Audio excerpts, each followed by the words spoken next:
நாட்டின் எத்தனையாவது மக்கள் தொகை கணக்கெடுப்பு 2026 இரு கட்டங்களாக நடைபெற உள்ளது? Option A 15, option B 16, option C 17, option D 18, option E இவற்றுள் எதுவும் இல்லை.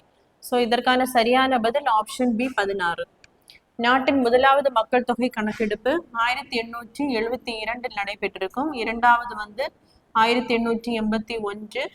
ஸோ அப்படி 10 வருட இடைவெளியில சென்சஸ் மக்கள் தொகை கணக்கெடுப்பு எடுப்பாங்க. ஸோ 16வது மக்கள் தொகை கணக்கெடுப்பு 2021 நடைபெற உள்ளது. ஆனா கோவிட் பேண்டமிக் வந்ததுனால 2026 தான் இந்த மக்கள் தொகை கணக்கெடுப்பை கண்டக்ட் பண்ண போறாங்க. ஸோ இந்த மக்கள் தொகை கணக்கெடுப்பு பேசிஸ்ல தொகுதி மறு சீரமைப்பு பண்ணுவாங்க. ஸோ இந்த சென்சஸ் எடுத்ததுக்கு அப்புறம் பேஸ்ட் ஆன் ஆர்டிகிள் 82 டீலிமிட்டேஷன்